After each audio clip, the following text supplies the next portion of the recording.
बात करेंगे भोपाल की, जहां आरटीओ कांस्टेबल के मामले में सियासत गर्मा चुकी है। मंत्री गोविंद सिंह राजपूत ने दिग्विजय सिंह पर पलटवार किया, जिसमें उन्होंने कहा कि बात निकलेगी तो दूर तलक जाएगी। जिनके घर शीशे के हैं वो दूसरों के घर पत्थर नहीं मारते। कांग्रेस सरकार के समय उमंग सिंघार ने क्या आरोप लगाए थे दिग्विजय पर? दिग्विजय पर सिंघार के जो आरोप थे वो यूट्यूब पर उपलब्ध है, आप उन्हें देख सकते हैं। बता दें कि आरटीओ घोटाले को लेकर दिग्विजय सिंह ने गोविंद सिंह राजपूत का नाम लिया था, जिसमें उन्होंने कहा था कि सिंधिया जी ने गोविंद सिंह राजपूत को परिवहन मंत्री बनवाने के लिए दबाव डाला था कमलनाथ सरकार के दौरान। तो देखिए, जिस तरह से इस मामले में एक और जांच चल रही है, कई बड़े खुलासे हो रहे हैं, कई सवाल उठ रहे हैं। दूसरी ओर अब इस मामले में सियासत भी जोरों पर है। तो बात निकलेगी तो दूर तलक जाएगी। आप देखिए, इससे पहले भी आरटीओ कांस्टेबल के घोटाला मामले में कई तरह की बयानबाजियां हो चुकी है। इससे पहले यह भी देखा गया कि अनुकंपा नियुक्ति से लेकर अलग अलग राज्यों में कनेक्शन इस मामले में उजागर हो रहे हैं। और इस बीच आप देखिए, सियासी बयानबाजी भी इस पूरे मामले पर लगातार बढ़ती हुई नजर आ रही है। पहले दिग्विजय सिंह ने गोविंद सिंह राजपूत के नाम को बीच मिलाया और अब आप देखिए, गोविंद सिंह राजपूत ने इस पर पलटवार भी कर दिया। इसका बैकग्राउंड थोड़ा मैं बता दूं। जब कमलनाथ जी की सरकार बनी थी तो इतना दबाव था मुख्यमंत्री, तत्कालीन मुख्यमंत्री कमलनाथ जी पर कि परिवहन और राजस्व विभाग श्री गोविंद सिंह राजपूत को दिया जाए। अब क्यों था ये तो सिंधिया जी बताएंगे या और कोई बताएगा, लेकिन दबाव जरूर था। और चूंकि इसमें बड़ा भ्रष्टाचार का एक माहौल रहता है, इसलिए कमलनाथ जी ने एक बोर्ड गठित कर दिया था कि बोर्ड ही फैसला करेगा कौन कहां की पोस्टिंग होगी। लेकिन जैसे ही सरकार गिर के और शिवराज सिंह जी मुख्यमंत्री फिर से बने, तो मेरी जो जानकारी है, सिंधिया जी ने दबाव डालकर बोर्ड भंग करवा दिया और पूरा अधिकार परिवहन मंत्री जी तत्कालीन गोविंद सिंह राजपूत जी को सौंप दिया। दिग्विजय सिंह जी की पत्रकार वार्ता को कोई गंभीरता से नहीं लेता। जब कांग्रेस सरकार थी, कांग्रेस सरकार के उस समय के वन मंत्री उमंग सिंघार जी, जो आज विधानसभा में नेता प्रतिपक्ष हैं, उन्होंने दिग्विजय सिंह जी के बारे में क्या कहा था वो आप अभी यूट्यूब चैनल पर सर्च करके देख सकते हैं। दूसरा, बात निकलेगी तो दूर तलब जाएगी।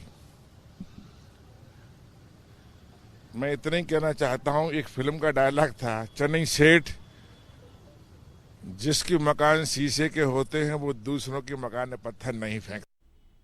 चलिए, इस खबर पर हमारे साथ executive editor Manoj Saini live जुड़ रहे हैं, उनका रुख कर लेते हैं। मनोज जी, 2016 में सौरभ शर्मा को नियुक्त किया जाता है। ये वही वक्त था जब परिवहन मंत्री तो गोविंद सिंह राजपूत ही थे। अब चूंकि दिग्विजय सिंह ने इस पर सवाल उठाए हैं तो गोविंद सिंह राजपूत सफाई देते नजर आ रहे हैं, क्या कहेंगे? देखिए, मैं आपको ठीक करना चाहूंगा थोड़ा सा शुभांगी कि 2018 का मसला है और 2016 में सौरभ की नियुक्ति होती है जब सरकार दूसरी रही, यानी शिवराज जी की सरकार रही। और उसके बाद नियुक्ति के बाद उनको जो पोस्टिंग मिलती है वो उस दौरान मिलती है जब कांग्रेस की सरकार आ जाती है, जिसमें परिवहन मंत्री गोविंद राजपूत थे। तो ये बात सही है कि जिनके घर शीशे के होते हैं वो दूसरों पर पत्थर नहीं उछाला करते। अब यहाँ तो तमाम राजनेताओं के घर इस समय शीशे के दिखाई दे रहे हैं, जिसमें पत्थर भी उछल रहे हैं और परेशान भी सब नजर आ रहे हैं। सौरभ शर्मा को लेकर जो कहा जा रहा है, जिस तरह दिग्विजय सिंह जी ने आरोप लगाए, पूर्व मुख्यमंत्री ने, और दिग्विजय सिंह जब आरोप लगाते हैं तो उनके पास साक्ष्य होते हैं, सबूत होते हैं, तथ्य होते हैं, उनके आधार पर बात करते हैं। और यदि गोविंद राजपूत कह रहे हैं तो स्वाभाविक है कि उनके पास भी कुछ ऐसी चीजें होंगी, जब भी वो कह रहे हैं कि जिनके घर शीशे के होते हैं वो दूसरों पर पत्थर नहीं उछाला करते। लेकिन ये मसला उलझ गया और इसकी जद में कहीं ना कहीं उस दौर के परिवहन मंत्री गोविंद राजपूत तो है ही, बाकी और भी लोग शंका के घेरे में है। वजह यह है कि चाहे संजय श्रीवास्तव की बात करें, जैसा आरोप दिग्विजय सिंह ने लगाया, या उस दौर के बाकी दो आरटीआई जिनका वो नाम ले रहे थे, वो भी उसी दौर में पदस्थ रहे हैं जब परिवहन मंत्री का जिम्मा गोविंद सिंह राजपूत संभाल रहे थे, जैसा दिग्विजय सिंह ने कहा। तो जाहिर है कि इसीलिए दिग्विजय सिंह को बोलने का मौका मिला। लेकिन अब ये मसला दूर तक जा पहुंचा है। ऐसा भी कहा जा रहा है कि केंद्र भी इस पूरे मसले को लेकर गंभीर है, आयकर विभाग के पास पूरी जानकारी है। और सौरभ शर्मा 2016 में जिसकी नियुक्ति हुई है, कहा तो ये भी जा रहा है कि नियुक्ति भी बहुत अलग तरीके से, अवैध ढंग से नियुक्ति हुई है। तो नियुक्ति कैसे हो जाती है, नियुक्ति के बाद वो इतना बड़ा आदमी कैसे बन जाता। कहा यह जा रहा है कि वो सारे बिरियरों के ठेके लेना शुरू कर दिया था। उस दौर में सरकार तो कांग्रेस की थी, कमलनाथ की सरकार थी, जिसमें परिवहन मंत्री गोविंद राजपूत थे।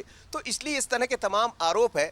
और शायद दिग्विजय सिंह भी इसीलिए कह रहे होंगे कि सिंधिया के कहने पर किया, लेकिन किसके कहने पर क्या किया, पर यह मसला बहुत बड़ा है। इनकम टैक्स की इस पर नजर है, ईडी की नजर है, और उम्मीद यही की जा रही क्या इसमें निष्पक्ष जांच होगी। बिल्कुल मनोज जी, एक बात यहां पर यह भी हम कहना चाहेंगे, जैसे मुख्यमंत्री डॉक्टर मोहन यादव ने हाल ही में कहा कि भ्रष्टाचार पर जीरो टॉलरेंस है मोहन यादव सरकार का। लेकिन इस बीच आप देखिए, दिग्विजय सिंह जो पत्र लिख रहे हैं प्रधानमंत्री नरेंद्र मोदी को, उसमें बता रहे हैं कि मध्य प्रदेश के इतिहास में सबसे बड़ा भ्रष्टाचार इसमें हुआ है। और जिस तरह से एक बोर्ड का गठन किया गया था पोस्टिंग के दौरान 2016 में, उसे आकर शिवराज जी ने खंडित कर दिया था। जिस तरह के बड़े आरोप लगाए जा रहे हैं, क्या इस पर प्रधानमंत्री संज्ञान लेंगे, केंद्र की सरकार भी इसमें एंट्री लेगी? क्योंकि इससे पहले हमने देखिए एक खबर चलाई थी जिसमें हमने बताया था कि जल्द ही ईडी की एंट्री इस मामले में होने वाली है। देखिए, प्रधानमंत्री तो कहते रहे ना खाऊंगा ना खाने दूंगा, उनका तो नारा रहा। और उस तरफ केंद्र की सरकार बढ़ी भी।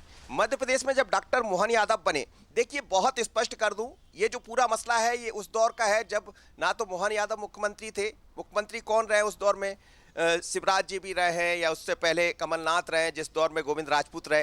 गोविंद राजपूत तो दोनों समय में परिवहन मंत्री रहे, चाहे शिवराज जी के समय की बात करें या फिर दिग्विजय सिंह की बात करें। लेकिन ये पूरा मसला जांच का विषय है। ये सब आरोप प्रत्यारोप है, आरोप प्रत्यारोप में कितना दम है। पर सौरभ शर्मा कैसे बन गया अरबपति, एक अदना सा आरक्षक, ये बड़ा सवाल है। और ये उसी दौर में बना है जब सरकार किसकी थी और मंत्री कौन था। बिल्कुल मनोज जी, और शायद इसीलिए कहा जा रहा है कि बात निकली है तो दूर तलक जाएगी और अब इस पर सियासत भी काफी दूर तक चलने वाली है, जिस तरह के आसार हम इस वक्त देख रहे हैं। फिलहाल बहुत शुक्रिया आपका तमाम बातचीत के लिए।